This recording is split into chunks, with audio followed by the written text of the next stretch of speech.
Actes des Apôtres, chapitre 6. Premier paragraphe, versets 1 à 6.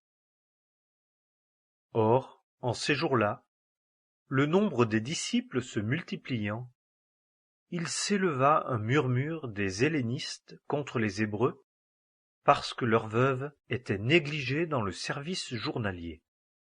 Et les 12, ayant appelé la multitude des disciples, dirent: Il ne convient pas que, laissant la parole de Dieu, nous servions aux tables. Jetez donc les yeux, frères, sur cet homme d'entre vous, qui est un bon témoignage, plein de l'Esprit Saint et de sagesse, que nous établirons sur cette affaire. Et pour nous, nous persévérerons dans la prière et dans le service de la parole.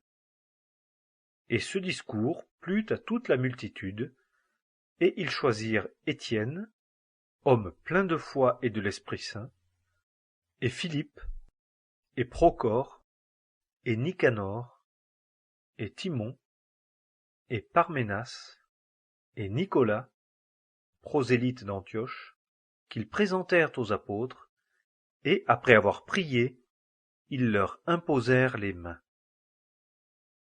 Deuxième paragraphe, verset 7.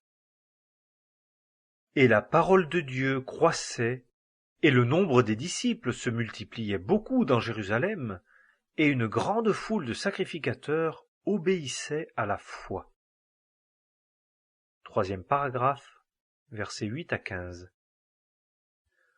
Or Étienne, plein de grâce et de puissance, faisait parmi le peuple des prodiges et de grands miracles. Et quelques-uns de la synagogue appelés des Libertins, et des Cyrénéens, et des Alexandrins, et de ceux de Cilicie et d'Asie, se levèrent disputant contre Étienne.